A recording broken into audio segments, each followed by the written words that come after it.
host, kemudian parasit, zoonosis, life cycle of parasites, dan source of infection. Jadi ini yang kita pelajari. Lagi-lagi nanti yang di-assess, yang dinilai dari adik-adik adalah soal-soal terkait dengan ini. Oke? Paham ya? Jadi ini di-capture dulu, saya akan belajar tentang ini. Jadi kalau ditanya ini yang dimaksud sebagai host definitifnya siapa? Nah, adik-adik akan paham. Gitu ya. Oke, sebelum kita belajar, mari kita berdoa terlebih dahulu supaya ilmu kita penuh dengan berkah dan manfaat. Berdoa, kita mulai.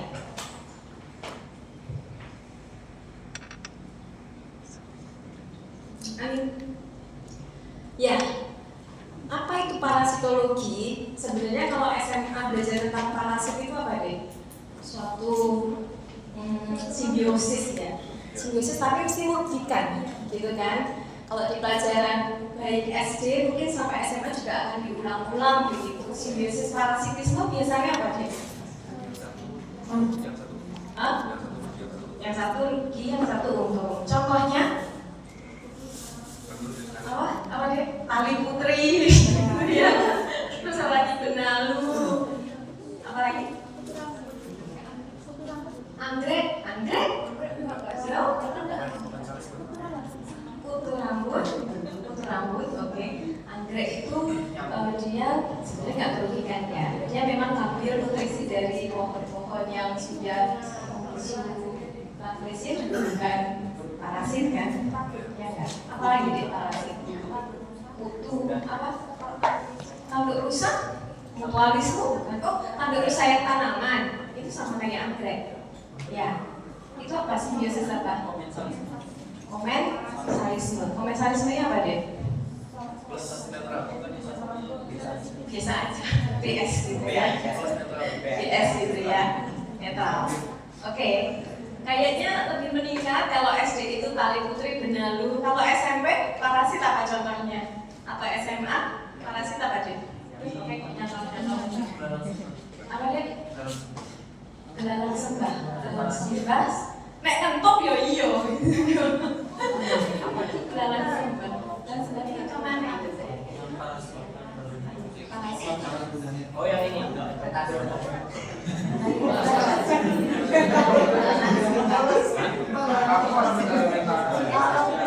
Kayaknya kalau meningkat ke SMP atau SMA, adik-adik sudah belajar penyakit ya. Anak saya SMP itu sudah diajari Salmonella TB gitu-gitu kan. Itu SMP. SMA misalkan ada penyakit cacingan. Ya enggak, itu jelas parasit. Sebenarnya tidak jauh beda dengan medical parasitologi. Jadi adik-adik juga akan belajar terkait parasit di bidang kedokteran. Tentu saja ini adalah parasit yang dia masuk ke dalam tubuh host dan merugikan, menimbulkan suatu penyakit. Pasti merugikan. Jadi konsepnya sama. Namanya parasit itu pasti merugikan. Adik-adik yang ada yang temannya parasit? Nggak ada lah ya. Coba itu tunjuk. Nggak ada ya yang temannya parasit. Jadi yang kita pelajari adalah parasit yang dia itu ini ada cahayanya nggak gitu?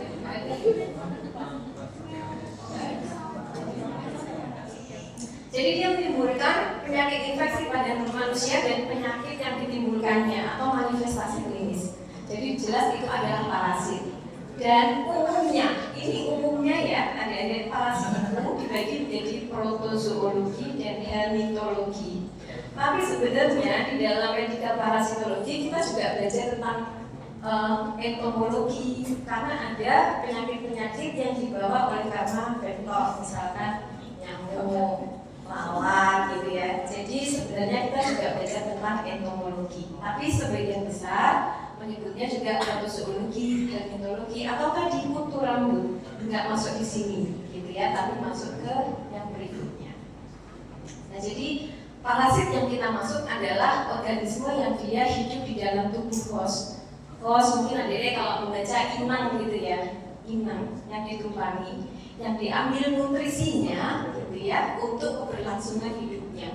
Jadi dia butuh host, butuh inang, entah manusia, entah hewan, yang dari sana dia akan mengambil nutrisi kemudian untuk perkembangbiakannya, memperbanyak diri untuk kelangsungan hidupnya di dalam tubuh host. Nah, dia disebut sebagai parasit. Secara umum parasit dibagi menjadi uniseluler dan multiseluler, gitu ya. Jadi ada yang protozoa, yang tadi protozoa itu umumnya uniseluler. Beberapa contohnya adalah amoeba, flagella, sporozoa, siriata. Ini adalah contoh parasit yang berupa uniseluler. Di bawah-bawahnya adalah contoh-contoh dari spesiesnya. Kemudian yang berikutnya tadi, bagian yang kedua kan hermitologi ya, ya cacing. Cacing sendiri juga pembagiannya banyak, tapi kita akan belajar di berikutnya. Secara umum bahwa parasit itu ada juga golongan helmin, tapi bukan cacing tanah ya. Ini helmin yang dia parasit pada human body atau pada animal, pada binatang. Gitu. Dia termasuk multiseluler, kemudian pembagiannya ada nematoda, cestoda, nematoda, gitu ya. Di capture ada parasit, protozoa, kemudian ada cacing. Tapi ada yang lain yaitu ektoparasit. Apa itu? Nanti kita akan pelajari juga. Nah, ektoparasit mungkin adik-adik yang perempuan terutama sudah hafal untuk yang paling kiri ya. Sudah, atau ada yang nggak pernah mengalami? Ada yang nggak pernah mengalami? Aku pasti pernah lah. Zaman kecil gitu ya. Tapi zaman sekarang masih punya kutu, aduh, gitu ya. Oke, jadi parasit tadi ada protozoologi, ada hermitologi, dan ada ektoparasit. Ektoparasit itu apa? Parasit yang dia itu hanya berada di permukaan tubuh host. Ingat ya, ekto berarti di luar. Dia nggak masuk ke dalam tubuh host. Jadi dia hanya di permukaan. Tapi dia merugikan, gitu ya. Ternyata kecil itu lihat ada dari sini. Ada di sini. Kelihatan apa? Oh dari situ ya deh. Tapi habis ini nggak ada slide-nya. Kita lihat ya. Jadi ektoparasit dia hanya di luar host, ya di permukaan tubuh, tanpa penetrasi ke dalam jaringan. Itu ektoparasit.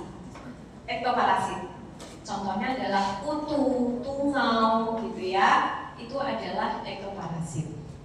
Nah, kalau mikroorganisme yang lain kan seringnya disebut infeksi ya, adik-adik ya. Berbeda dengan ektoparasit ini, ketika dia bersifat parasit duduk di dalam tubuh host, maka dia disebut investasi. Investasi kok parasit gitu ya. Jadi bukan infeksi pedikulosis bukan, tapi dia investasi. Kita lihat contohnya satu-satu.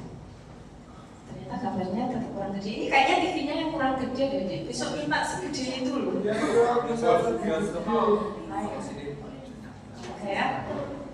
Oke, kita lihat beberapa contoh ya, Dek. Karena kalau semua contoh dimasukin ke kuliah ini nanti jadi 100 slide gitu ya. Jadi cukup 46 aja saya sudah mabuk bikinnya. Jadi ada yang pertama, ektoparasit berupa Pediculus humanus.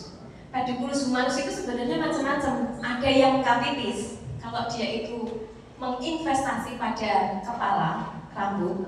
Ada Pediculus humanus pubis yang dia menginvestasi pada bulu di kemaluan. Jadi macamnya berbeda, tapi sama-sama ektoparasit. Nah, kalau kita lihat ektoparasit itu, kita melihatnya dari yang kanan ya, rambutnya. Kalau orang Jawa nyebutnya apa, Dek? Melisok.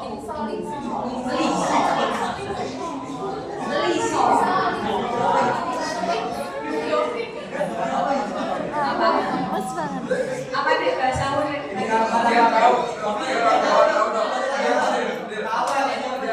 Bahasamu apa, Dek?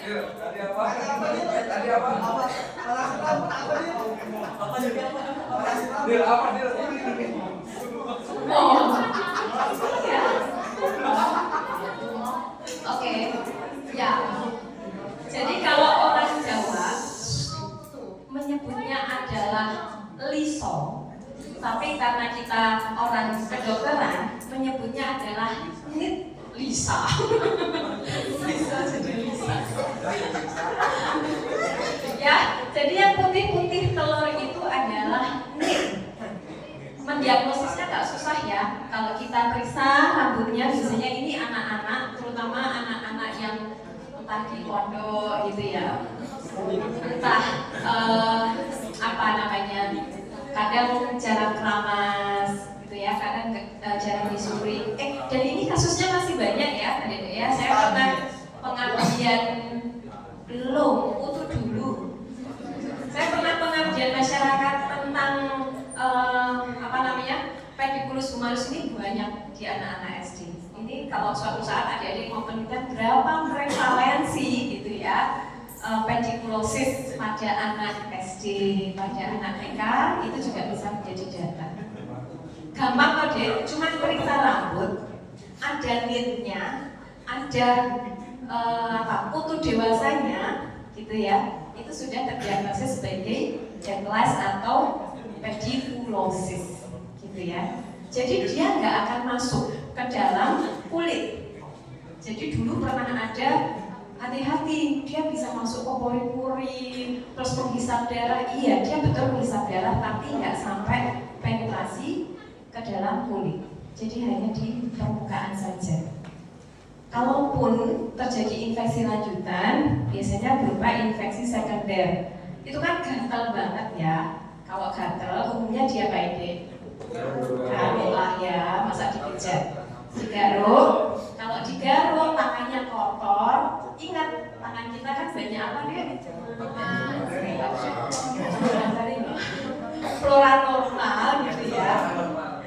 Tapi karena ada kode entry berupa garukan itu kan berarti ada mikrotrauma gitu ya. Mesti ada pintunya kan ya. Digaruk itu mesti ada yang buka walaupun kecil, maka disebut mikrotrauma. Dia menjadi kode entry, pintu masuknya bakteri atau flora normal yang ada di kulit tangan, gitu ya. Ingat, namanya flora normal, kalau nggak pada tempatnya jadi penyakit, gitu ya. Yang pertama, yang berikutnya adalah skabies. Ada yang pernah mengalami juga? Lengkap aja. Ini belajar dari diri sendiri gitu ya. Yang kedua, Tommy. Ektoparasit yang berikutnya adalah Sarcoptes cabeyi. Oh iya, gambar-gambar yang saya ambil umumnya dari CDC ya. Kalau parasit, adik-adik cukup dari CDC itu sudah bisa mempelajari tadi hostnya siapa, gitu ya, agentnya itu apa, kemudian penyakitnya apa, itu dari CDC ya. Banyak sekali gambar-gambar yang bisa diambil. Nah ini gambar, ini nggak ada cahayanya sih. Yang kiri itu ya, itu adalah Sarcoptes cabeyi namanya ya, Sarcoptes cabeyi. Jadi dia mudah sekali masuk ke permukaan kulit karena tipis gitu, dan membuat, kayaknya saya menulis ada burung. Burung itu apa? Terowongan. Ada terowongan di bawah kulit, gitu ya. Nah ini biasanya namanya tempat predileksi. Predileksi itu umumnya ditemukan di mana, gitu ya? Atau site of infection-nya itu di mana, gitu. Umumnya adalah di sela-sela di tangan, gitu ya, sela-sela tangan. Kemudian bisa di aksila, bisa di umbilikus. Ini udah hafal ya pokoknya ya, anatomi ya. Kemudian kalau pada laki-laki pada genitalia. Kalau pada perempuan pada sekitar areola, gitu ya. Ini adalah predileksinya. Artinya ketika ada pasien datang dengan keluhan gatal-gatal, gitu ya, di sela-sela jari, kemudian di sekitar ketiak, kemaluan, perut gitu. Apalagi kok dia habis dari, atau bukan habis dari ya, dia tinggal di tempat yang padat, di asrama kek, di pesantren kek, maka kita wajib curiga dia terinvestasi oleh Sarcoptes cabeyi yang menyebabkan skabies, gitu ya. ini sangat gatal. Sama kalau kita periksa di ini ya, di namanya buro itu kan terowongan. Terowongan itu kan ada pintu masuknya. Biasanya yang bulat-bulat ini akhirnya maju juga ya.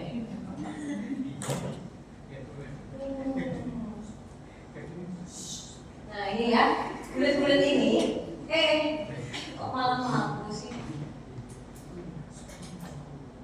Nah, bulat-bulat ini kita periksa, periksanya cukup sederhana. Kadang kita bisa pakai selotip.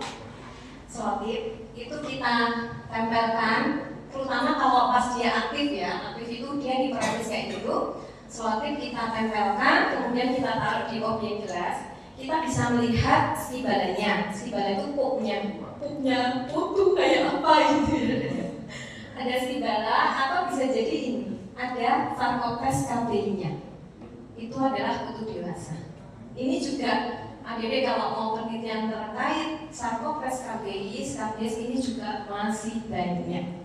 Namanya neglected disease. Jadi penyakit yang kadang diabaikan, tapi secara morbiditas ini sangat mengganggu adik-adik yang ada di sekolah, yang ada di pesantren gitu, dan sangat menular gitu ya.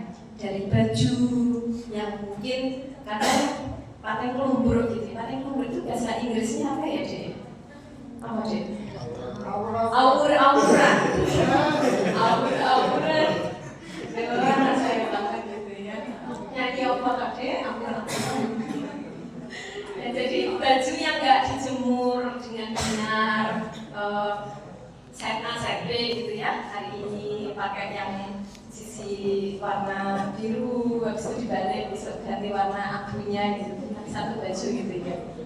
Nah itu jadi tempat pertumbuhan dari sarkoptes KBI, apalagi pinjem-pinjeman. Nah udah itu potensi untuk terjadi transmisi atau penularan, gitu ya.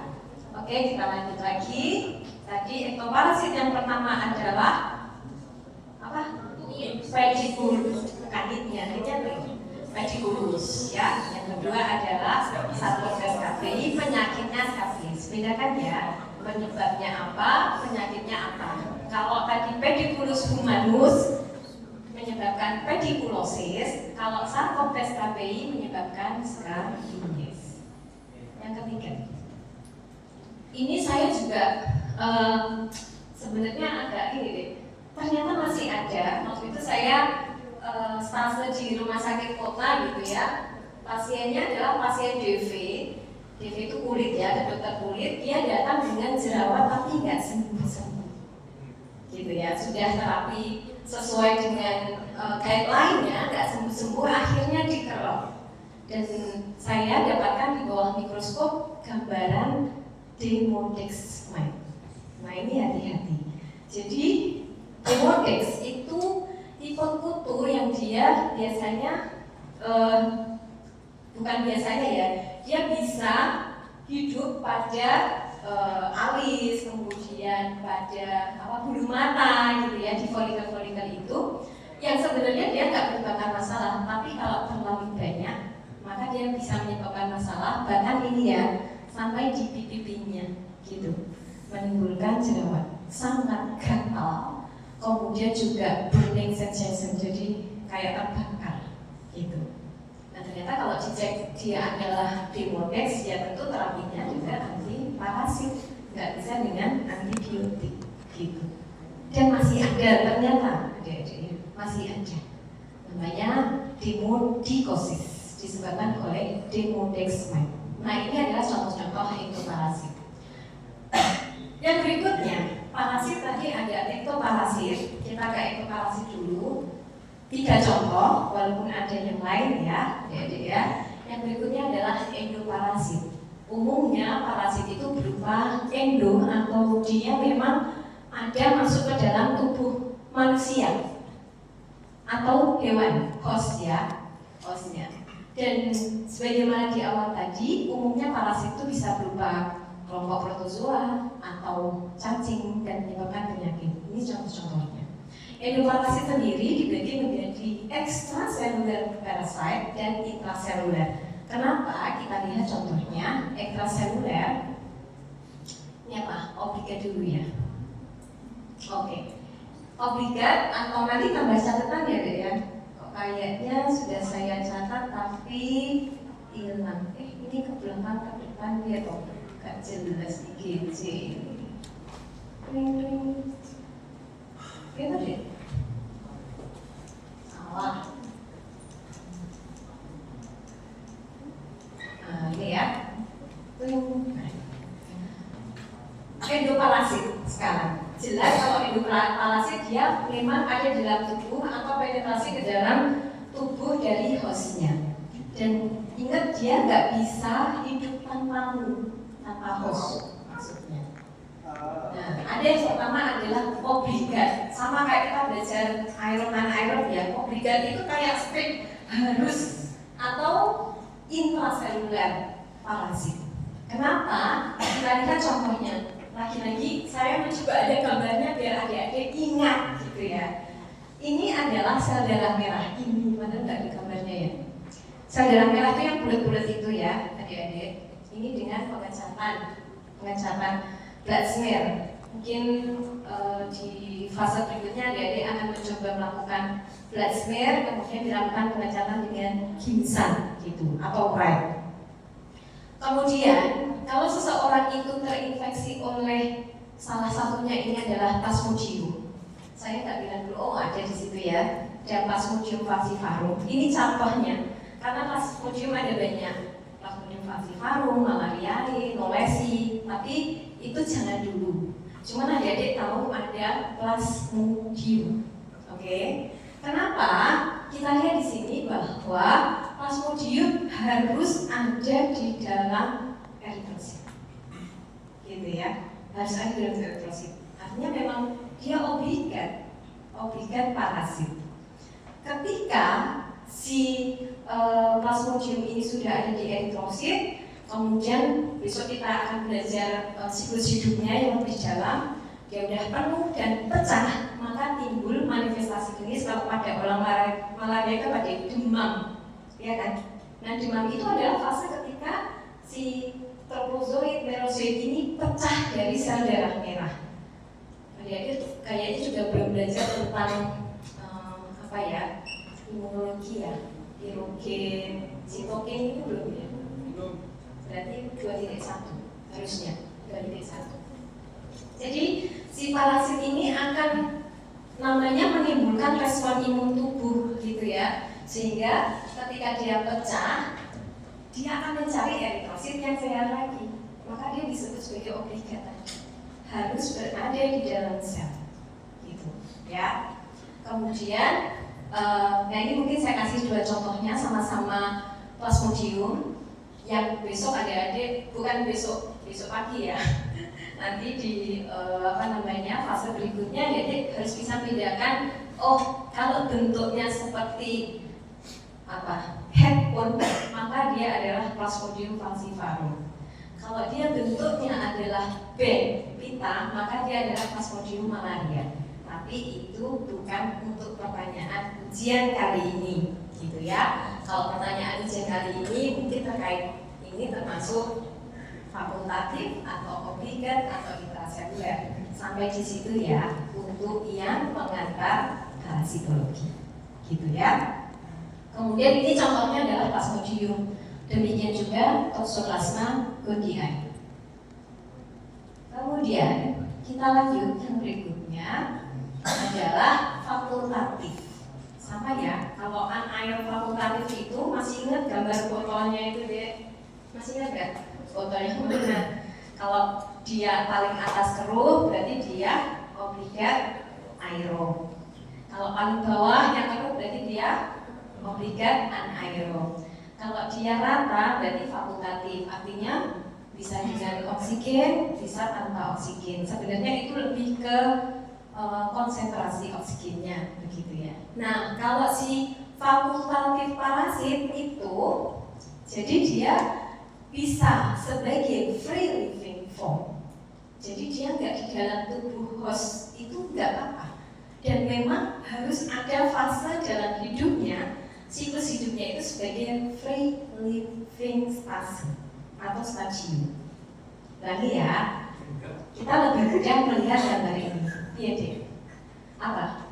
Kurang cepat ngomongnya. Saya udah ingin ya, biar Anda paham. Ini kalau kita lihat gambarnya, bahwa lagi-lagi gambar yang saya tampilkan yang mungkin ya bisa adik-adik pelajari dan menjadi distrator saat ujian, gitu kan. Misalnya Strongyloides temporalis, B toxoplasma gondii. Nah, biasanya begitu. Jadi gambar-gambarnya silakan belajar.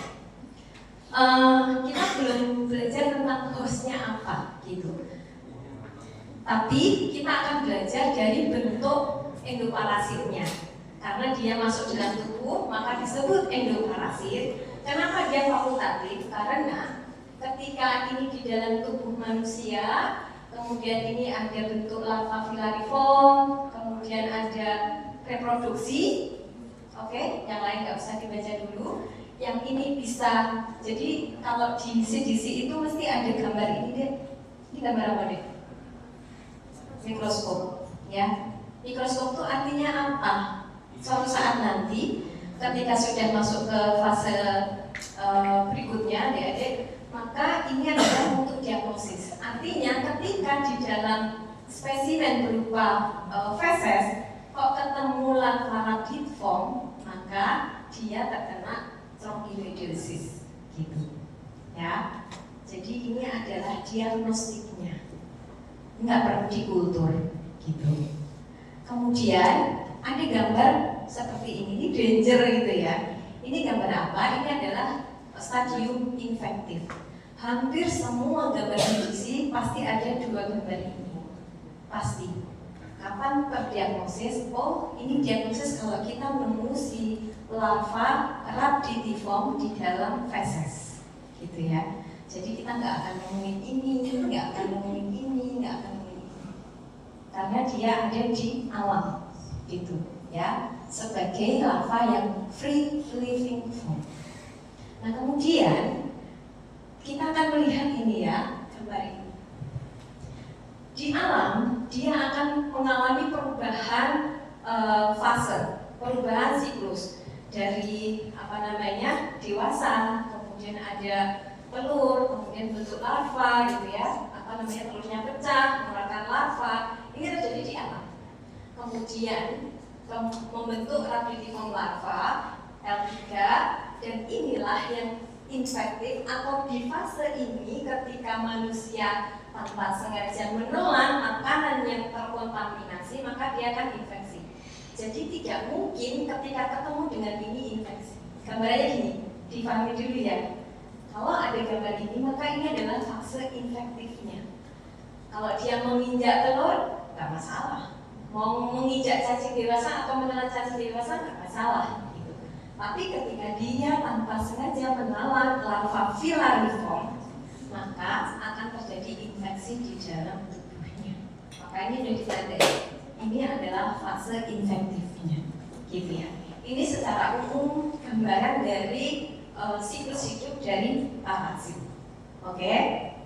Nah ini adalah contohnya dari fakultatif parasit, karena dia punya stadium free living form, tidak harus di dalam tubuh manusia atau hostnya, gitu ya.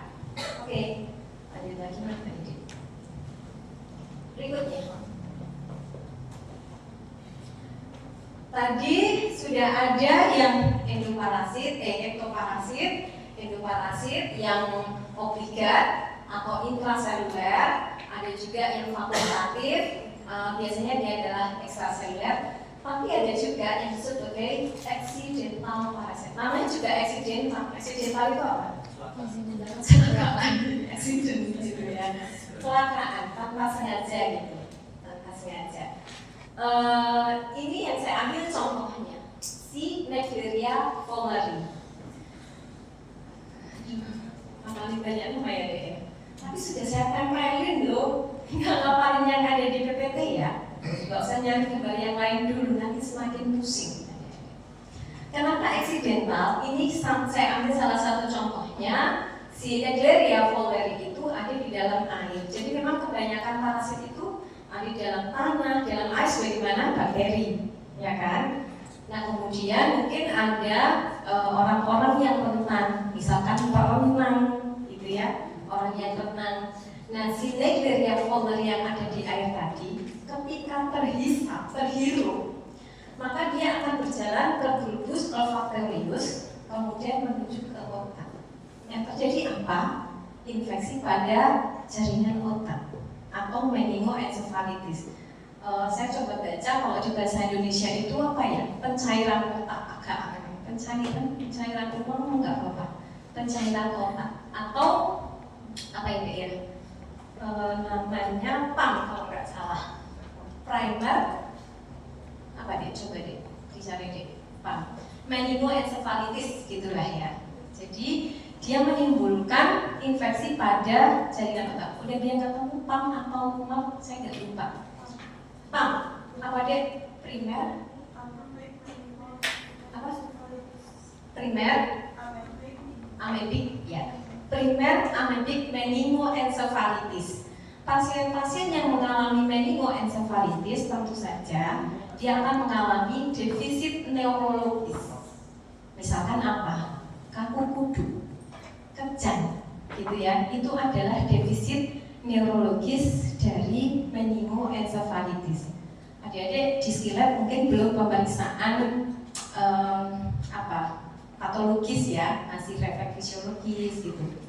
Nanti adik-adik juga bisa meriksa pasien saat kondisi berbaring, kemudian kita fleksikan lehernya, itu dia nggak bisa fleksi, namanya kaku kudu. Itu salah satu tanda dari meningoencephalitis. Dan tadi disebutnya primer amebik meningoencephalitis yang disebabkan oleh Naegleria fowleri ini. Gitu.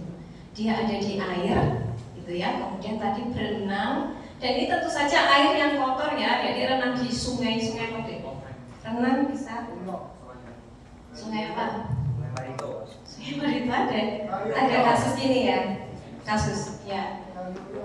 Kecuali kalau kolam renangnya memang dia sudah dikaporit, nggak masalah. Tapi kalau renangnya di sungai yang nggak jelas kotor, dan ini memang ada banyak di lingkungan, adik-adik hati-hati. Ya, jadi dia masuknya lewat ketika menghirup. Jadi kan tanpa sengaja, karena kalau kita di air itu renang masuk ke hidung kan. Jadi, nah ini masuk ke hidung, kemudian ke otak, gitu ya. Lagi-lagi itu adik-adik nggak perlu menghafalin dulu ya diagnostik stage-nya, infektifnya nggak usah dihafalin dulu. Tapi saya menunjukkan bahwa setiap parasit yang ada di CDC pasti ada infection stage sama diagnostic stage. Oke? Terus kemudian contoh yang lain, akantomoba. Akantomoba ini juga accidental. Accidental itu karena tadi loh, kan nggak sengaja, memang sedang berenang begitu kan? Sedang berenang, dan dia bukan, nanti kan ada jalan agos, bukan host definitif, bukan host intermediate gitu, ya. Jadi tanpa sengaja. Kemudian yang berikutnya adalah akantomoba. Akantomoba ini sering juga terjadi pada namanya keratitis.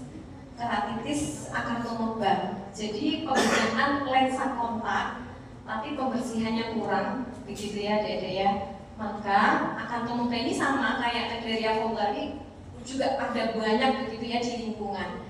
Nah ini dia ada di cairan pembersih lensa kontak begitu ya, karena mungkin kelembabannya, mungkin higienitasnya kurang, dan dia bisa menyebabkan keratitis gitu ya. Tapi saya nggak tunjukin gambarnya, mohon maaf. Tapi tahu ya akantomoba gitu. Nah kemudian yang berikutnya adalah aberan. Banyak banget tuh harus dihafalin deh. Aberan parasit. Gampangnya begini, aberan parasit itu adalah parasit yang dia menginfeksi hostnya, tapi dia nggak berkembang sampai dewasa, gitu ya.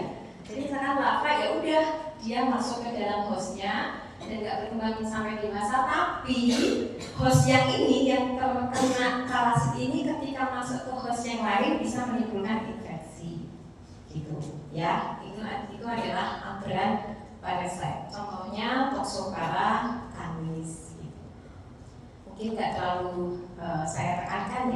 pertama dia tahu distraktornya. Bukan parasite itu apa. Jadi parasit masuk ke dalam tubuh sel host, tapi dia tidak berkembang sampai dewasa. Gitu. Lanjut.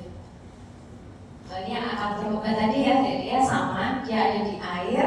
Kemudian umumnya kalau akan terbuka itu di mata. Kalau tadi Naegleria fowleri kan ada di apa dia? Otak, ya, sehingga dia menyebabkan PAM tadi. Nah ini adalah Acanthomoeba, isinya di mata. Nah ini adalah contoh-contoh free living form atau free living parasite. Ada banyak ya. Jadi sebenarnya bisa jadi satu dengan tadi, gitu, ya, dengan parasit yang apa tadi nih? Fakultatif. Untuk parasite macam-macamnya sudah jelas ya. Tadi ada apa? Ekto dan endo. Ekto contohnya apa tadi? Demodex, terus Pediculus, Humanus, terus apa? Salmonella SKBI, penyebab skabies. Kemudian endoparasit dibagi menjadi berapa? Dua. Oke. Apa tadi?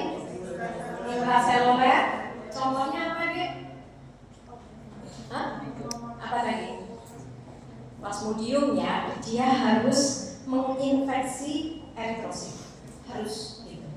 Sedangkan yang ekstraseluler itu umumnya dari golongan cacing. Gitu ya. Golongan cacing itu masuknya ke ekstraseluler. Oke ya. Nah setelah parasit kita masuk ke host.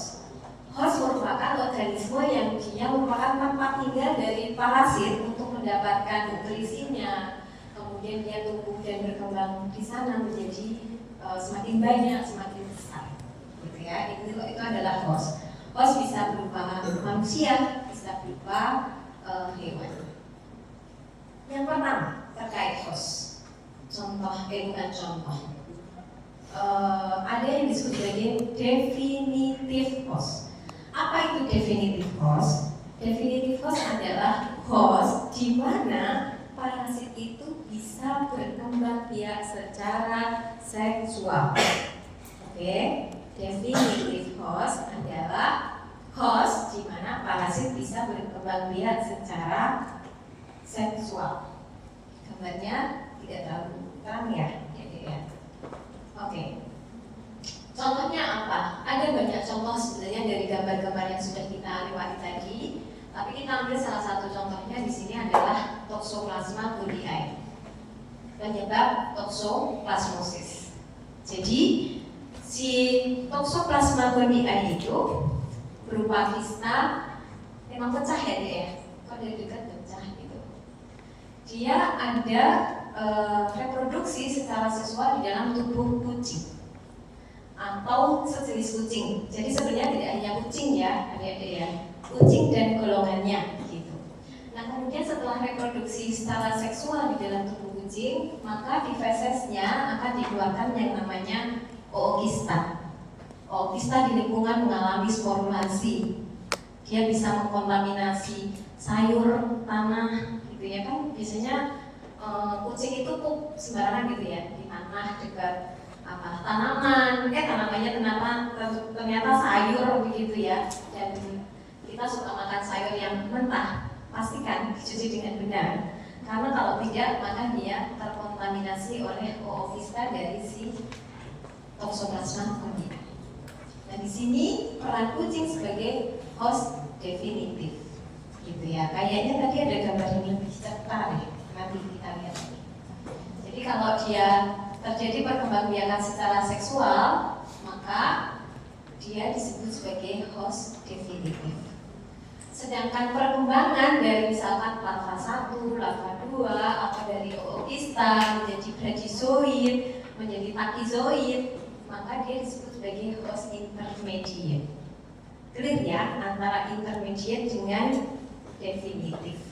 Kalau definitif itu host dibutuhkan oleh parasit untuk perkembangbiakan secara seksual. Tapi kalau intermediate itu perubahan stase, gitulah ya. Larva 1 menjadi larva 2, larva 3, atau Atau kalau di sini Toxoplasma gondii bukan larva, tapi dari Oocista kemudian menjadi bradizoid, kemudian menjadi tachyzoid. Nanti gambar di sini lebih jelas. Tapi saya menunjukkan itu sudah jelas, ada host definitif, ada host intermediate, gitu ya. Loh, kok sama bawa ini? Mati. Oke, nah ini adalah intermediate host. Tadi sudah saya sampaikan. Jadi dia perkembangbiakan ya dari misalkan tadi larva 1, larva 2, larva 3 dan sebagainya.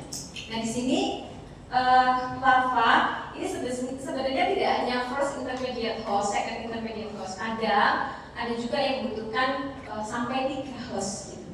Artinya tadi yang saya sampaikan bahwa intermediate host itu adalah host di mana tempat perkembangbiakan si parasit itu menjadi perubahan larva, bukan tempat seksual reproduction, gitu ya. Ini sudah dikasih kotaknya parasit yang dia membutuhkan apa?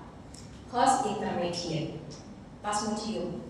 Tahu kenapa Plasmodium ada? Tadi ada gambarnya belum? Plasmodium. Ini sekarang sama.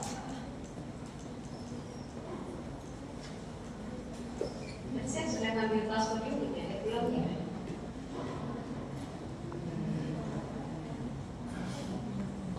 Oke.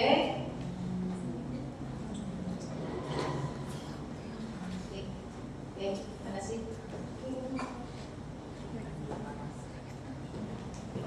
Ini coba aja. Yang berikutnya setelah host definitif, kemudian host apa namanya? Host definitif, host intermediate, ada host paratenik. Ini sama kayak aberran tadi deh. Jadi kalau ini yang kita lihat adalah hostnya, gitu ya. Kalau yang tadi, yang aberran tadi yang kita lihat adalah parasitnya. Jadi tempat ini ya si kelinci gitu, atau nanti kita lihat gambar yang lain. Jadi dia memang menjadi tempat pertumbuhan. Tadi parasitnya apa? Menjadi perubahan. Misalkan di sini ada larva 3, tapi dia tidak akan berkembang lagi di sana. Walaupun si reptil ini ketika dimakan oleh manusia, maka dia bisa menimbulkan penyakit. Jadi ini dari sisi hostnya, disebut sebagai host paratenik. Tanpa host ini, si larva tetap bisa tumbuh gitu loh, ya. Tapi kalau tadi intermediate, definitif itu wajib ada. Paratenik tidak harus ada. Gitulah gampangnya untuk host paratenik.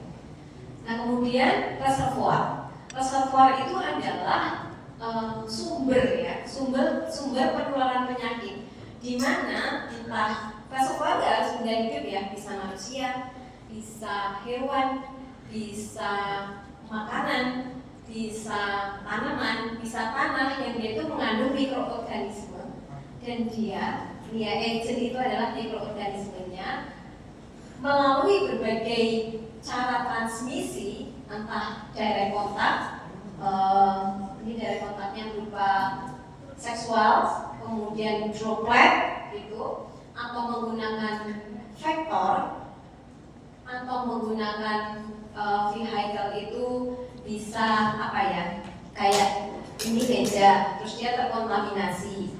Kadang menyebutnya vehicle, kadang menyebutnya vomit, begitulah ya, benda-benda mati yang dia terkontaminasi, atau bisa dengan airborne. Masih ingat ya, droplet sama airborne perbedaan di apa? Diameternya, ukurannya ya. Contoh gampangnya gimana? Contoh gampangnya gini. Manusia reservoir yang dia mengalami malaria itu kan di dalam tubuhnya mengandung plasmodium, ya, mengandung plasmodium. Kalau ada vektor berupa nyamuk menggigit seseorang yang mengalami malaria, maka ada probabilitas di dalam liur nyamuk yang menghisap, menggigit kan nggak ya, dia nggak punya gigi kan ya, menghisap darah dari manusia, kemudian dia menghisap manusia yang lain, maka dia itu menyebarkan. Ulangi ya, reservoir itu adalah sebagai sumber penyakitnya. Kadang dia tidak selalu tampak sakit reservoir itu. Tapi saya contohkan malaria, biar nyambung sama yang tadi ya, adik-adik ya. Di dalam tubuh seseorang, pasien yang mengalami infeksi oleh Plasmodium menyebabkan namanya penyakit malaria. Maka ketika ada vektor, nggak bisa orang malaria itu menularkan direct kontak, nggak bisa. Misalkan saya pegang-pegang gini ya dek ya, nggak bisa menularkan malaria, nggak bisa. Harus ada vektor. Vektornya di sini adalah nyamuk. Nyamuknya sebenarnya berbeda lagi. Nanti di akhir akan kita singgung juga. Jadi kalau ada vektor menggigit orang yang terinfeksi, kemudian menggigit orang yang sehat, di sini terjadi transmisi, penularan, ya, penularan dari satu orang ke orang yang lain. Dalam kondisi jumlahnya sudah memenuhi virulensi, orang yang lain juga akan mengalami sakit, gitu ya. Nah itu reservoir. Kemudian mode transmisinya adalah vektor. Mungkin adik-adik pernah membaca arbo gitu ya, arthropod atau virus. Kalau dia menularkan virus misalkan dengue atau zika, itu oleh arbovirus.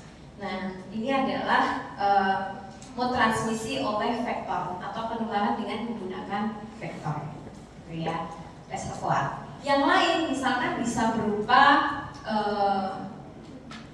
bentar, biar nggak tercampur sama mikrobiologi ya adik-adik ya. Reservoir yang lain, kalau mikrobiologi misalkan tikus gitu.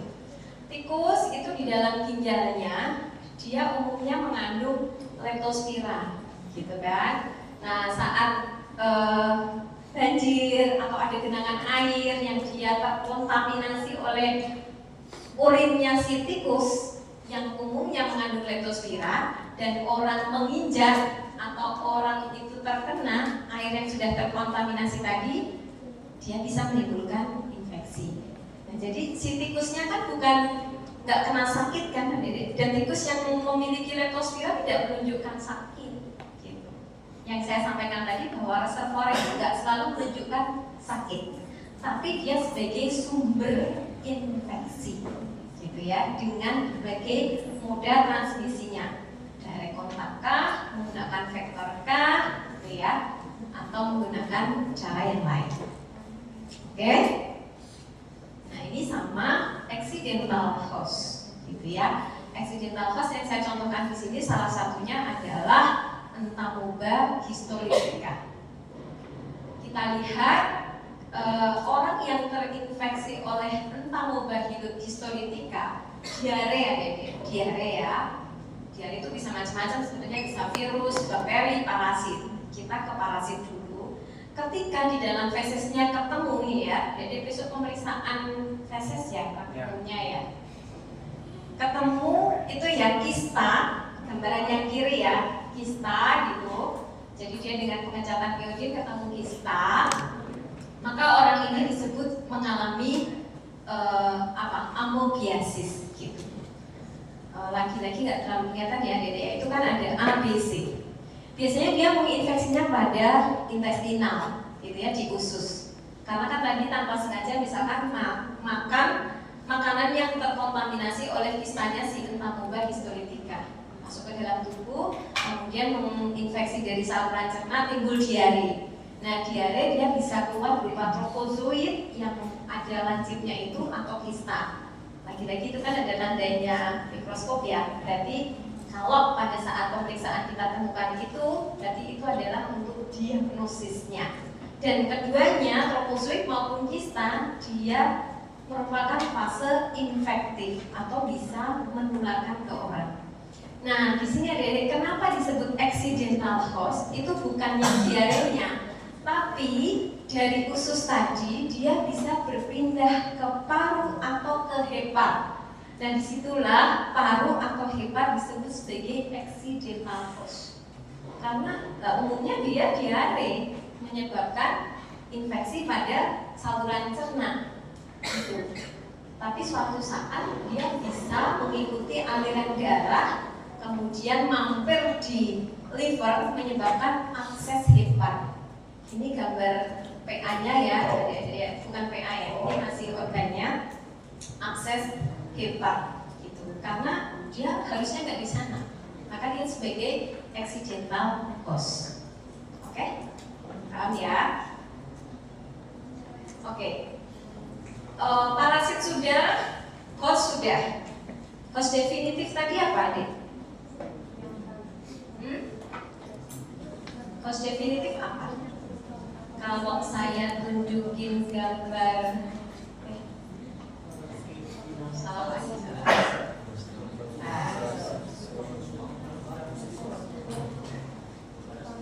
Nah, di sini. Ternyata kecil banget, ternyata nggak kamu deh. Kurang. Silakan, tapi di PPT-nya juga belum ada ya, gambar ini ada ya. Kalau mau lihat CDC, berarti ini ada lihat Plasmodium and CDC. Nanti akan muncul gambar ini. Mana yang disebut sebagai host definitif? Atau siapa nih? Siapa? Atau hostnya ini ada siapa aja coba? Udah ketemu? CDC, Plasmodium. Maka akan ketemu gambar ini. Ini ada berapa host? Ada berapa? Satu. Masa satu sih? Dua, tiga. Fase piro wis, Dik? Berapa? Nek dua apa sama apa? Nyamuk sama manusia. Kalau tiga, yang satunya siapa? Yang satunya siapa, Dik? Di darah hostnya darah.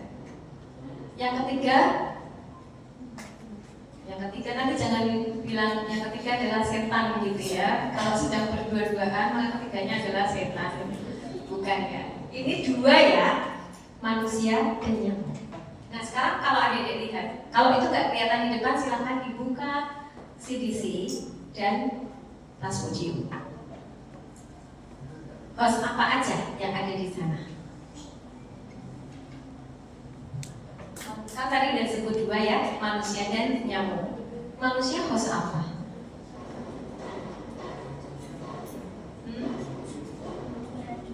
Apa deh?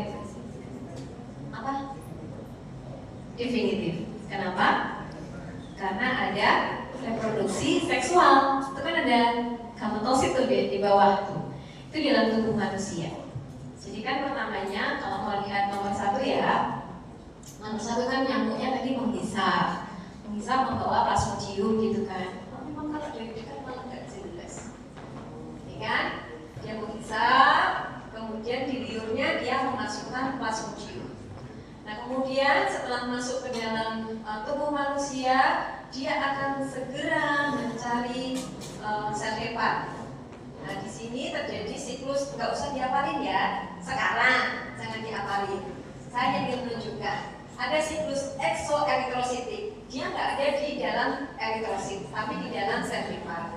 Kemudian dia akan menginfeksi. Ini adalah tadi eritrosit, begitu ya, eritrosit. Berubah bentuk dari trofozoit matur, sizon, gitu ya, dan juga gametosit. Nah, terjadi reproduksi seksual tuh di sini antara gametosit jantan dan gametosit betina. Oh iya. Maka manusia disebut sebagai host definitif. Sedangkan di nyamuk ini hanya terjadi perubahan aja, ya, perubahan stadium tadi dari makro, mikrogamet gitu ya, kemudian menjadi ookinet, ookistan, kemudian ookistan masuk ke glandula dari ludahnya nyamuk, dan kemudian masuk lagi. Dan di sini nyamuk sebagai host intermediate, gitu ya. Jadi kalau terkait, ngantuk ya. Jadi kalau nanti terkait disebut host apa? sudah tuh enaknya soalnya berupa gambar atau berupa statement deh? Statement ya, statement. Dari ya, statement ya. Nanti kalau gambar saya juga harus masukkan gambarnya banyak di soal. Oke, kita lanjut. Host sudah, kemudian source of infection atau sumber dari infeksi itu bisa macam-macam. Seperti mana bakteri yang kita sudah pelajari.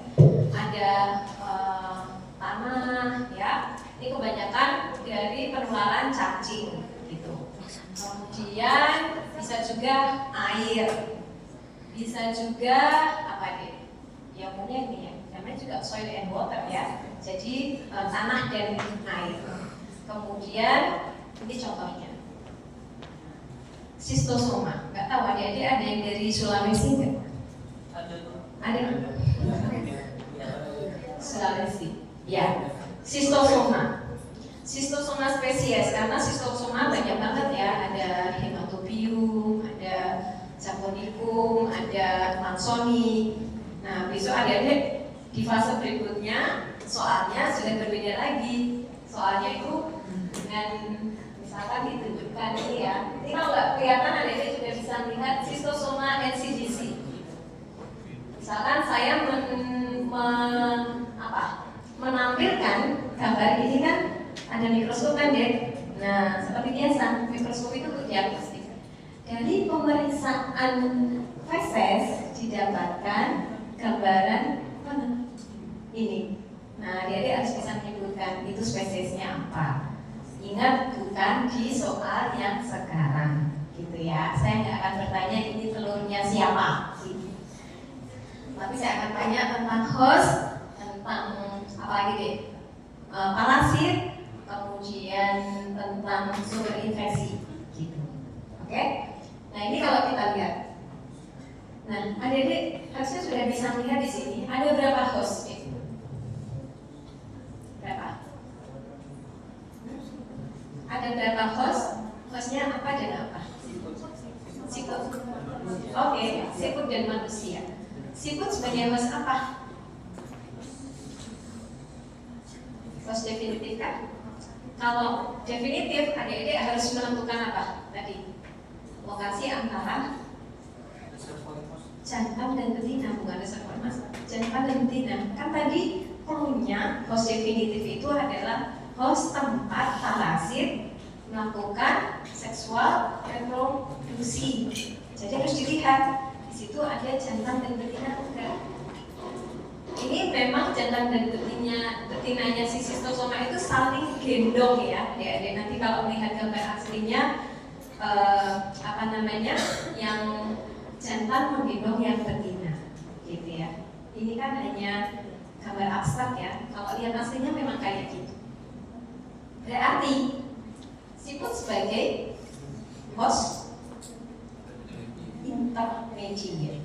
Kita nggak usah perhatikan dulu itu first intermediate atau second intermediate ya, tapi dia sebagai host intermediate karena tidak terjadi perkembangan seksual. Jadi aseksual reproduksi dari Irasidium menjadi sporokis. Nah kalau perubahan-perubahannya seperti itu, berarti dia adalah host intermediate. Tapi di manusia ada seksual reproduksi, gitu ya, sudah kelihatan. Jadi manusia sebagai host definitif, ya. Adik-adik kalau lihat gambar begini, pokoknya sudah tahu terkait host dan parasitnya. Untuk diagnosisnya besok, ya, bukan sekarang. Oke. Ini kalau air atau tanah terkontaminasi oleh Schistosoma spesies, gitu ya. Saya juga belum pernah ke danau apa sih, Lindu ya, kalau nggak salah ya, di Sulawesi itu namanya danau Lindu. Dia masih banyak kasus Schistosomiasis ini. Jadi orang-orang petani gitu ya, yang dia berada di sungai, di sawah gitu, nggak menggunakan sepatu boot gitu ya, maka dia bisa terinfeksi oleh Schistosoma itu. Jadi fase infeksinya yang 5 gitu ya, free swimming Cercaria. Bukan telurnya yang menginfeksi, tapi Cercarianya. Jadi hanya membantu adik-adik dan besok untuk belajar lebih lanjut gampang. Jadi ada lokalia, entah tertelan atau masuk ke kulit, nah kemudian menginfeksi di dalam tubuh manusia berkembang menjadi cacing dewasa, gitu ya, jantan dan betina. Kemudian reproduksi seksual dikeluarkan lewat feses atau urin berupa telurnya. Oke ya. Oke, ini adalah air atau tanah yang terkontaminasi. Berikutnya makanan. Makanan ini banyak adik-adik. Memang kita harus hati-hati, terutama yang suka apa ya, salad, gitu ya. Salad sayur, bukan berarti malah justru nggak boleh ya. Karena kita punya, dokter udah nyampein ya kan mikrobiota kan ya. Perbedaan apa jenis makanan itu akan mempengaruhi kan mikrobiota dalam tubuh kita. Membahas itu ya kemarin ya, dokter udah. Iya nggak? Iya kan? Ya. Nah ini gambarnya ya memang buah-buahan ya, karena memang dia apa ya, makanan segar begitu ya, makanan segar. Jadi kalau di sini makanan segar kayak sayur, buah yang tidak dicuci dengan benar. Mencucinya kan harusnya di air yang mengalir ya, bukan dimasukin ke baskom terus diisi air, itu bukan. Tapi harus di air yang mengalir gitu. Jadi kalau tidak dicuci dengan benar, mungkin ada ookista yang menempel pada sayur, pada buah, atau mungkin pada air, maka ini adalah stadium infektif. I itu ada infektif berupa kista, tertelan, nah kemudian di dalam tubuh akan menginfeksi, gitu ya. Kalau kita periksa, nanti di fesesnya bisa berupa tropozoit, kayak layang-layang ini atau per ini, atau berupa kista. Nah kalau kita menemukan itu, maka orang ini memang terinfeksi oleh Giardia, ya. Giardia, terus apa lagi ya? Entamoeba, itu ya, Amebikista, toxoplasma. Tadi kalau kita lihat toxoplasma kan juga dari sayuran atau air yang terkontaminasi oleh kista. Kalau tidak dimasak dengan baik, gitu ya, raw or undercooked, gitu, terutama misalkan daging, maka dia bisa menyebabkan infeksi pada manusia. Kalau pada Giardia, dia simpel gitu ya, jadi ya, fesesnya mengkontaminasi lingkungan, jadi mungkin apa ya namanya ya, pupnya tidak di tempat yang seharusnya gitu ya. Dan ternyata kayaknya juga masih banyak. Dulu teman saya rumahnya daerah timur ya, di daerah apa sih namanya di Flores, daerah Flores itu memang masih banyak orang yang tuh di pinggir pantai gitu ya, sehingga cacingan banyak gitu ya, terus kasus-kasus diare juga banyak karena parasit ini gitu. Jadi lebih ke higienitas, karena tadi orang yang terinfeksi kemudian pupnya tidak di tempat yang semestinya, tentu saja dia akan mengkontaminasi lingkungan. Dia bisa air, bisa makanan, apalagi orang yang makan makanannya tidak diolah dengan baik, dicuci atau dimasak dengan matang, maka dia bisa mengalami giardiasis, gitu ya. Nah ini bisa berupa tropozoit. Ini kalau pemeriksaan feses ya, adik-adik ya, secara mudah kita bisa menemukan tropozoit seperti per atau berupa kista. Nah ini contoh yang berikutnya yang lebih kompleks. Kalau ini kan saya bilang tadi ya, simple. Tropozoit atau kista mengkontaminasi air, makanan, kemudian tertelan, maka bisa terinfeksi. Contoh yang berikutnya adalah makanan, dan ini juga banyak. Nah ini sebenarnya tebak-tebakan ini. Yang pertama, kucing sebagai apa ya?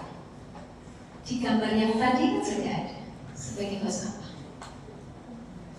Host apa? Definitif. Ya, tadi kan ada gambar jantan dan gambar betina ya di dalam tubuh kucing. Jadi adik-adik yang punya kucing sebenarnya nggak usah khawatir ketika kucingnya diberi makan yang benar. Tapi kalau kucingnya makan ini kalau tadi disebut sebagai parapenik tadi dulu deh, parapenik. Artinya nggak harus ada tikus, nggak harus ada burung, ya dia tetap bisa hidup. Si Toxoplasma gondii. Ini adalah Toxoplasma gondii siklus hidupnya. Kucing sebagai host definitif, gitu ya. Dan ketika dia defekasi, fesesnya mengandung kookista, gitu. Nah, kookista ini bisa termakan oleh burung, oleh tikus yang tadi disebut sebagai host paratenik tadi ya. Jadi ini tuh nggak harus ada gitu lah ya. Nah, kemudian yang penting karena ini adalah manusia, maka ini biasanya kan mengkontaminasi rumput, gitu kan? Kan pupnya kalau nggak disediakan di pasir itu dia bisa sembarangan kan ya, dan ini banyak gitu. Dia kemudian ketika di rumputnya dimakan oleh babi, oleh kambing, oleh sapi, maka si ookista ini segera berubah menjadi bradyzoik, gitu ya. Dan ini sebenarnya host apa deh jadinya? Definitif, ya enggak? Dari ookista menjadi bradyzoik. Host apa? Host apa? Definitif kan ini berarti. Hah? Intermediate lah kan perubahan dari ookista menjadi bradyzoik, gitu kan? Ookista dimakan oleh ini ya, babi, sapi, kambing gitu. Maka kan banyak cerita ini ya, kalau lagi hamil itu jangan suka makan sate setengah matang itu. Karena apa? Dikhawatirkan dagingnya itu mengandung bradyzoik ini. Jadi bradyzoik itu seringkali memang tinggalnya di otot, gitu ya, di otot. Kalau dimasak kurang matang, setengah matang, bukan well begitulah ya. Kalau makan stick itu loh, matang itu, maka dia bisa masuk ke dalam tubuh manusia ya, karena makan tadi. Kemudian di dalam tubuh manusia sama, dia akan berubah menjadi takizoid yang dia beredar ke pembuluh darah. Bentuknya seperti bulan sabit. Kemudian dia akan mencari otot dan terjadi bradyzoid juga di dalam tubuh manusia, di dalam otot gitu. Tapi kita nggak bisa mendiagnosis ini, susah. Di otot yang mana, yang susah. Kalau diagnosisnya untuk Toxoplasma ini kita lebih ke darah gitu ya, serologis, misalkan pemeriksaan imunoglobulin, IgG, IgM. Ini kita nggak bisa nemuin, dan manusia nggak mengeluarkan kookista ya. Di dalam tubuh manusia nggak pernah ada kookista. Kookista hanya dikeluarkan oleh si kucing. Kookista mencemari lingkungan, kemudian dimakan oleh manusia, makannya ini ya, sayuran, air, buah yang terkontaminasi, atau mungkin membersihkan pasir kucing tidak dengan cara yang benar, maka manusia bisa terinfeksi dari kookista. Kookista masuk ke dalam tubuh manusia menjadi bradyzoik, gitu ya. Nah, ini penting juga bahwa bisa terjadi infeksi dari ibu ke janin, namanya infeksi vertikal atau horizontal? Kalau saya ke adik-adik itu adalah horizontal. Tapi kalau ibu ke janin itu adalah vertikal, melewati plasenta berupa takizoid. Sehingga seringkali terjadi abortus habitualis, atau kok sering keguguran gitu ya. Misalkan ditanya, pelihara kucing, suka makanan sampai setengah matang, suka makan sayuran mentah. Nah, kita berpikir kemungkinan pasien mengalami toxoplasmosis. Kalau kayak sashimi itu kok makan? Sashimi Nanti saya tak tanya anak saya. Ikan. Oh ya, nanti ada Saya jadi nggak mau makan ada yang baru. Ini ya, ini kita ada gini. Ikan juga ada. Jadi kalau makan yang tidak dengan benar, raw atau undercooked, maka hati-hati karena mungkin akan ada bradyzoidnya yang itu bisa masuk ke dalam tubuh manusia. Ini cara yang lain ya, ya transfusi maksudnya.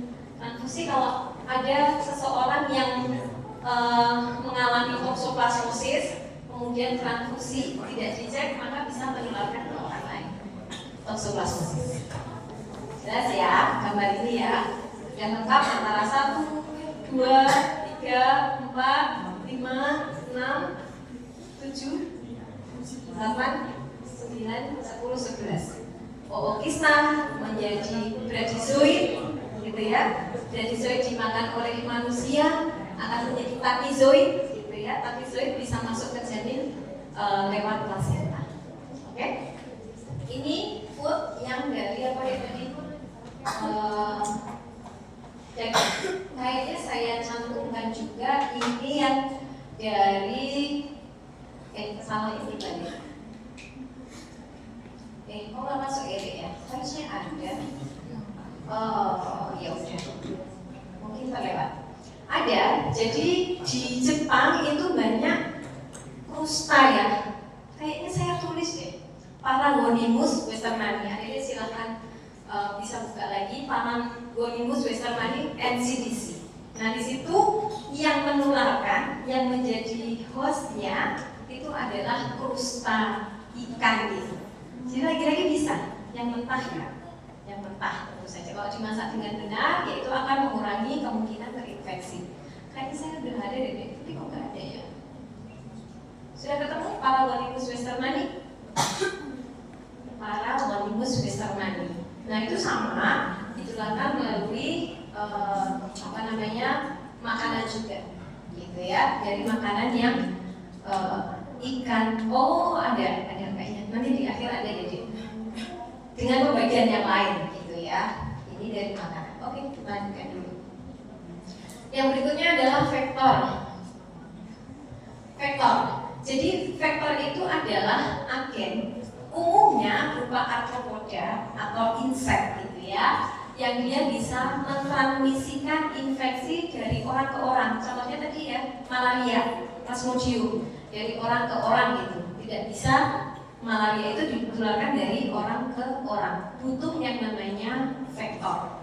Dan biasanya berupa insek, masuk dalam golongan arthropoda. Vektor sendiri bisa berupa vektor biologis atau vektor mekanis. Vektor biologis itu adalah vektor yang di dalam tubuh vektor itu terjadi perkembangbiakan atau multiplikasi atau perubahan bentuk, gitu ya. Dan ini disebut sebagai true vector. Itu kalau biologis, ya. Jadi harus masuk ke dalam tubuhnya, di mana di dalam tubuhnya terjadi perubahan bentuk. Kalau gambar tadi yang mencontohkan vektor biologis yang mana deh? Dari gambar-gambar yang saya sebutkan tadi. Yang mana ya? Plasmodium kan? Iya kan? Tadi kalau nyamuk gigit orang tuh, gametosit jantan di betina masuk ke dalam tubuh nyamuk. Ada makrogamet, ada mikrogamet, ada ookinet, ada sporokista. Nah itu kan terjadi perkembangbiakan di dalam tubuh nyamuk. Maka nyamuk disebut sebagai vektor biologis. Contohnya plasmodium tadi. Bisa juga filaria, gitu ya. Nah kemudian ada juga namanya vektor mekanik. Kalau vektor mekanik itu si parasitnya tuh nggak perlu masuk ke dalam tubuh dari inseknya ini, tapi dia ada di bagian luarnya. Dia nempel entah di kakinya, entah di sayapnya, gitu ya. Dan dia bisa menularkan, bukan menularkan ya, membawa. Jadi perannya itu adalah membawa. Nah, dia not essential in the life cycle. Jadi memang bukan untuk life cycle-nya dari parasit begitu ya dia. tapi dia bisa membawa dari muntahannya, dari ekspresinya gitu ya. Ketika si vektor mekanik ini menempel dari tempat yang kotor, kemudian menempel ke tempat yang lain, misalkan makanan, maka tentu saja dia akan membawa parasit. Nah, ini contohnya gitu ya. Yang atasnya adalah vektor mekanik. Mungkin adik-adik harusnya gila banget sudah ada makanan kok ada lalatnya itu. Ternyata tadi dia habis nempel di pup gitu ya. Dari pup dia bawa entah dia, entah lubang, bayangin kayak gitu ya. Sehingga kalau ada makanan yang sudah dilalati, ya jangan dimakan. Karena bisa jadi makanan kita sudah terkontaminasi gitu ya, dan bisa menyebabkan penyakit umumnya dia. Nah, kalau vektor biologi tadi ya ini contohnya adalah nyamuk. Di dalam nyamuk tadi terjadi perubahan atau masuk ke dalam siklus hidupnya parasit, maka disebut sebagai vektor biologis. Jelas ya kalau ini ya. Nah, ini contoh dari vektor biologis nyamuk. Nyamuk untuk malaria, filariasis, dan dengue fever itu berbeda. Ya, beda nyamuk, beda yang dibawa. Kalau dengue fever yang menyebabkan demam dengue, demam berdarah, itu vektornya adalah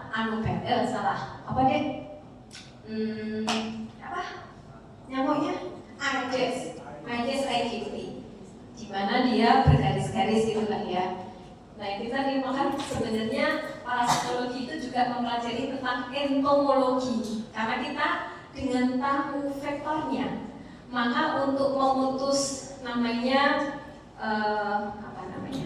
chain infection itu adalah dengan menghabisi vektornya ini, gitu ya. Jadi kita harus tahu reservoirnya apa, reservoirnya dibersihkan, gitu. Vektornya apa, vektornya dibersihkan atau dihabisi atau dieliminasi. Nah, di sini malaria, filariasis itu nyamuknya berbeda dengan pembawa dari dengue virus. Nyamuk di sini adalah Anopheles. Ini masing-masing punya karakteristik berbeda deh. Dari telurnya berbeda, larvanya berbeda, pupahnya berbeda. Bahkan fenotip nyamuknya berbeda. Kalau Anopheles itu dia gigitnya nungging, jadi membentuk sudut begitu. Kemudian dia biasanya warnanya putih. Beda sama yang Aedes aegypti. Dia membawa Plasmodium maupun penyebab filariasis adalah salah satunya Buserezia, gitu ya. Nah, di sini ini manusia sebagai host apa? Host apa? Definitif, jelas ya, karena ada seksual reproduksi sama dengan Plasmodium tadi. Sedangkan nyamuk sebagai host intermediate. Oke ya, ada perubahan larva di sana. Nah, karena ada siklus hidup di dalam tubuh nyamuk, maka nyamuk disebut sebagai vektor biologis. Mosquito terutama ini nyamuk betina. Nyamuk betina itu membutuhkan darah untuk reproduksinya. Nyamuk jantan itu makannya adalah kayak apa deh? Tanaman gitu ya. Jadi kalau adik-adik digigit nyamuk itu pasti nyamuk betina, gitu ya, nyamuk betina. Besok kalau belajar morfologinya, morfologi mulut nyamuk berbeda, gitu. Jadi kalau sampai gigit, berarti yang menggigit adalah nyamuk betina karena dia butuh darah untuk reproduksinya. Penyebab berikutnya adalah lalat tsetse. Ini memang nggak ada di Indonesia, ya, adik-adik ya. Lalat tsetse ini menyebabkan sleeping sickness atau trypanosomiasis. Sama ya di sini ya, ada host manusia, kemudian juga ada lalat tsetse ini sebagai vektor biologis, gitu. Lalat tsetse. Oke, ada juga sandflies, kalazar, lagi-lagi dia juga nggak ada di Indonesia. Yang ada di Indonesia tadi Anopheles, gitu. Kemudian vektor mekanik umumnya berupa lalat yang Musca domestica. Jadi lalat itu kan ada, mungkin ada melihat yang lalat kecil seperti biasa ya kayak gini, ini adalah Musca domestica dan dia biasa nempel di tempat-tempat yang kotor. Tadi kan gambarnya pup gitu ya, atau ini jamban tapi tidak dengan sumur jaraknya terlalu dekat begitu ya. Ini juga bisa mengkontaminasi air di sini. Tapi lalatnya nggak ada di gambar ini ya. Lalat nempel pada kotoran atau biasanya sampah. Jelas sampah itu banyak entah mikroorganisme berupa bakteri atau parasit, terutama ini entah moba histolytica penyebab diare, Giardia juga penyebab diare, dibantu penyebarannya oleh si Musca domestica. Kalau lalat yang lain kayak lalat hijau, itu apa ya? Sarcofaga atau Chrysomia, dua-duanya kan ada lalat gede yang warnanya putih, ada yang warnanya hijau ya. Yang putih itu adalah Sarcofaga, kemudian yang hijau itu adalah Chrysomia. Dia malah kadang nggak menyebabkan ini ya, menyebabkan diare, tapi dia menyebabkan miasis. Jadi kalau sampai lalat hijau itu nempel ke luka dan dia bertelur di sana, nah telurnya itu bisa masuk ke dalam tubuh, menyebabkan miasis, gitu ya. Jadi beda lalat, beda yang disebabkan. Adik-adik juga hati-hati ya. Saya sering kali makanan-makanan yang lembab, terutama misalkan adik-adik jajan di kantin itu banyak lalat, maka perhatikan dulu makanannya. Saya nggak tampilkan ya, adik-adik kalau nanti googling telur lalat begitu ya, itu sering kali ada di makanan yang terbuka, gambarnya putih, gitu ya, berderet-deret, itu adalah telur lalat. Nah, hati-hati. Maka makanan harus diusahakan tertutup, ya, karena lalat ini dia bisa nempel sebentar, jeret, gitu ya, telurnya dilepaskan dia langsung terbang juga bisa, gitu. Jadi gampang banget dia bertelur. Mechanical vektor, nah ini juga termasuk kecoa. Kecoa juga sebagai vektor mekanik. Di dalam tubuhnya parasit tidak mengalami life cycle, tapi ini dia nempel-nempel di sayapnya, di kakinya. Ya Allah, rotine sopo lagi. Hati ya. Jangan karena eman ya, eman tinggal satu-satunya gitu ya. Makanya ditutup ya. Jadi kalau Rasulullah itu berpesan malam hari adik-adik punya makanan maka harus ditutup, atau kalau punya gentong gitu maka juga harus ditutup, gitu ya. Makanya ya salah satunya ya ini biar nggak diinjek-injek si kecoa, gitu ya. Dia bukan vektor biologis tapi vektor mekanik. Nah ini beberapa, tadi ada air, tanah, kemudian food, makanan, kemudian ada juga yang penularannya melewati hewan, misalkan tenia ya, tapi sebenarnya ini juga agak jarang. Tenia saginata pada sapi, tenasium pada babi, atau pada echinococcus itu. Ini adalah lagi-lagi tadi kalau makan tidak dimasak dengan matang dan sapi atau dagingnya itu sudah terkontaminasi makan oleh udang ya. Nah, udang ini bisa mengandung serkaria yang ketika dimakan dengan kondisi mentah menyebabkan infeksi ini ya. Jadi bisa dari wild animal atau ikan yang lepas juga bisa. Ini kalau orang terutama tadi ya, ini kan secara umum Toxoplasmodidae tadi, kucing sebagai host definitif gitu. Kemudian dengan siklusnya tadi, oosit salah satunya entah ibunya makan daging setengah matang atau mentah yang ternyata mengandung bradizoid gitu ya.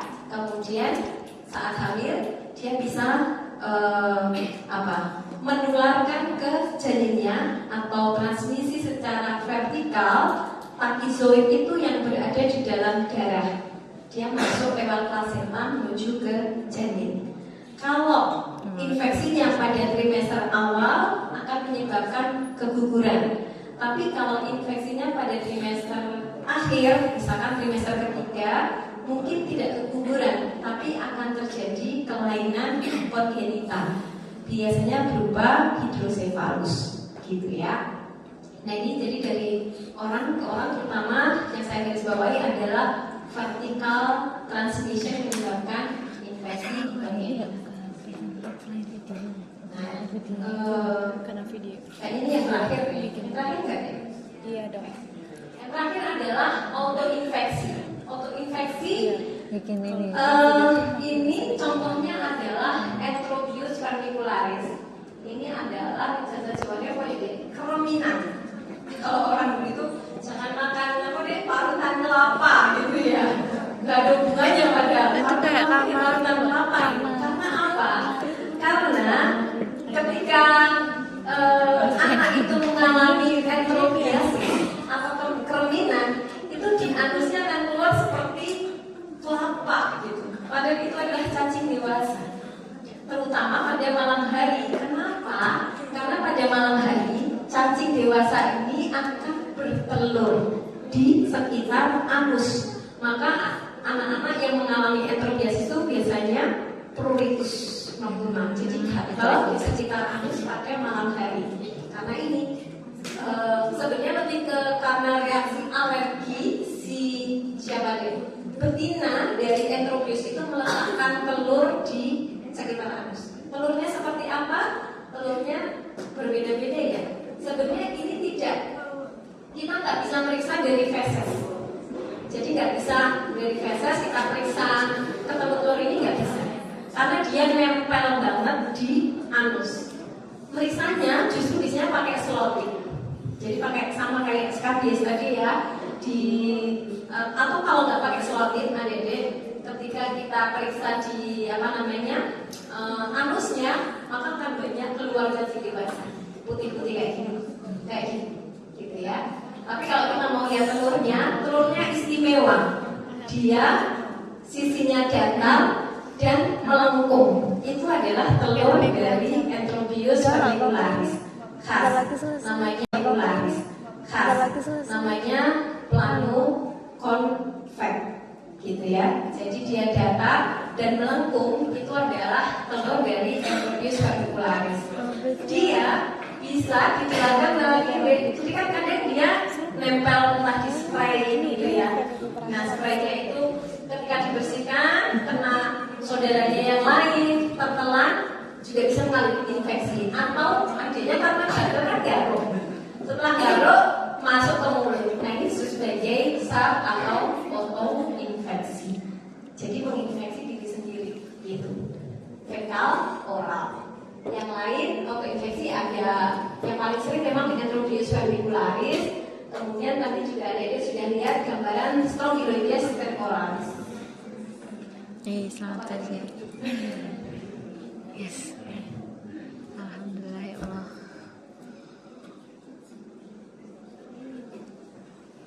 Oke, mungkin itu yang bisa disampaikan terkait konsep dari parasitologi. Ingat, bukan penyakitnya dulu, walaupun penyakit nanti bisa menjadi vignette ketika dari ditanya ini termasuk host apa,